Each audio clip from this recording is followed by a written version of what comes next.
Finally आमर वृत्ति परीक्षा 2026 पाई फॉर्म आसी जाइछि। आजिर एही वीडियो रे आमे डिस्कस करिबा वृत्ति परीक्षा 2026 पाई फॉर्म केमिति पकाइबा। एइटा हेउछि आमर वृत्ति परीक्षार फॉर्म। एही फॉर्मटा को फिलअप करिकि आमे वृत्ति पाई आवेदन करि परिबा। ता पूर्वरु मने रखंतु केउ माने फॉर्म पकाई पारिबे। ता सहित आमको यही गोटे सेल्फ डिक्लारेशन जोड़िकी देवाकू पड़िबो। ठीक अच्छी। जो पिला माने वर्तमान चतुर्थ श्रेणी रे पढ़ुचंती किंबा षष्ठ श्रेणी रे पढ़ुचंती से माने वृत्ति परीक्षा दे पारिबे किंबा षष्ठ श्रेणी रे पढ़ुचंती से माने वृत्ति परीक्षा दे पारिबे। प्रथम जिनिस मने रखंतु तृतीय पढ़ुथिया पिला वृत्ति देई पारंती नाही।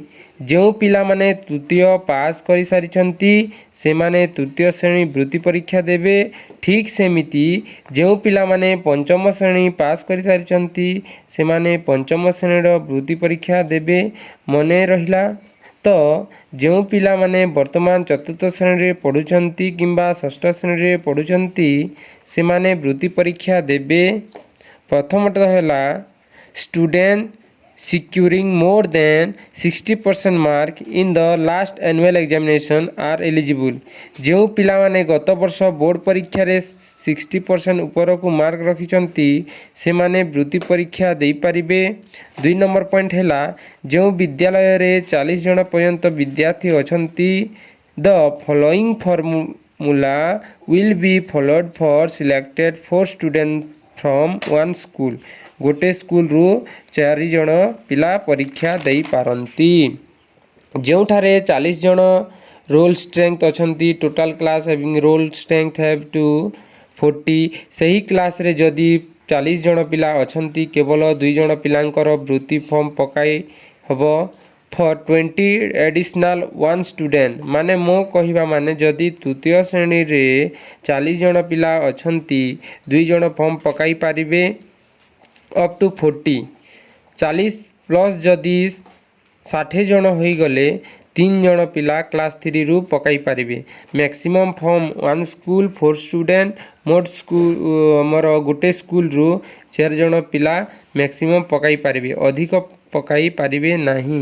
3 नंबर पॉइंट हैला annual income of parents of the students appearing for primary scholarship 1.5 lakh रु एक्साइड हेबा कथा नुह।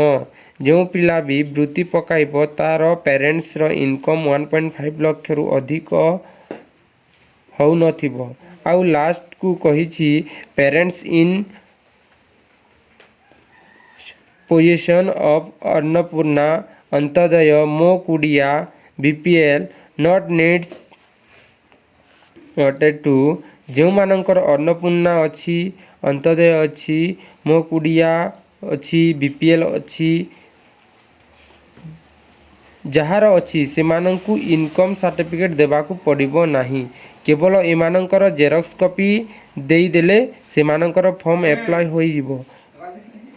बुझी पारिले तो आमर दुईटा आसीची पॉवर्टी कम मेरिट स्कॉलरशिप आउ गोटे प्राइमरी मेरिट स्कॉलरशिप। एई दुईटा प्रोसेस रे आमे कोन करि परिबा फॉर्म पकाई परिबा। तो देखि दियंतु एइटा हेउची फॉर्म किंतु मने रखंतु एई फॉर्म आमे निजे अप्लाई करि परिबा नाही।